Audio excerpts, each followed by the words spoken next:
નમસ્તે મિત્રો, જોગી ટ્રેડરમાં આપનું સ્વાગત છે। આજે આપણે જાણીશું ગ્રીન હાઈટેક આઈપીઓની સંપૂર્ણ માહિતી।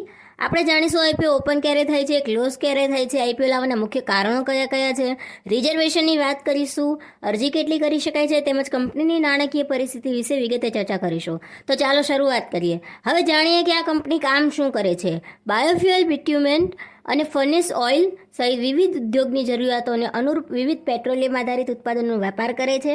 કંપની સરકારી માલિકીની ડિસ્ટિલરીઓમાં ઇથેનોલ ઉત્પાદન, સંચાલન અને જાળવણીમાં સક્રિયપણે સંકળાયેલી છે।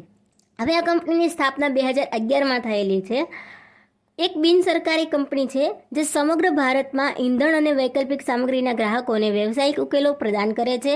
આ કંપની ભારતના ઉત્તર પ્રદેશના પૂર્વાચલ પટ્ટામાં જાણીતી છે અને અસરકારક, કાર્યક્ષમ અને આર્થિક સિદ્ધાંતો ઉપર ભાર મૂકે છે। હવે જાણીએ કે આઈપીઓ ઓપન ક્યારે થાય છે। 12 એપ્રિલના રોજ। આઈપીઓ ક્લોઝ થાય છે 16 એપ્રિલના રોજ। ફેસ વેલ્યુ છે ₹10 પર શેર, પ્રાઇસ છે ₹50, લોટ સાઇઝ છે 3000 શેર્સ, આઈપીઓની સાઇઝ છે 6.30 કરોડ।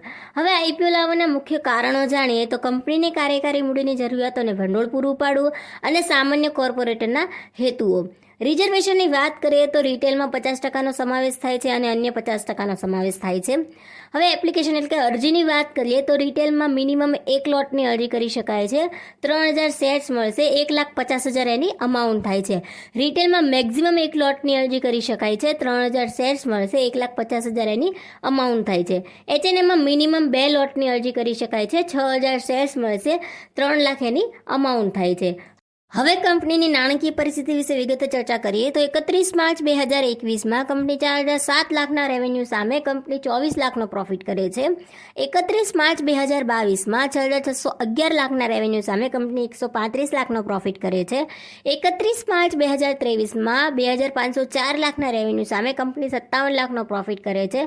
31 જાન્યુઆરી 2024 એટલે કે લેટેસ્ટ આંકડા જોઈએ તો 335 લાખના રેવન્યુ સામે કંપની 35 લાખનો પ્રોફિટ કરે છે। આશા રાખું છું આપને ઇન્ફોર્મેશન મળી હશે। વિડીયોને લાઇક, કમેન્ટ, શેર કરી ચેનલને સબસ્ક્રાઇબ કરવાનું ભૂલશો નહીં। આભાર।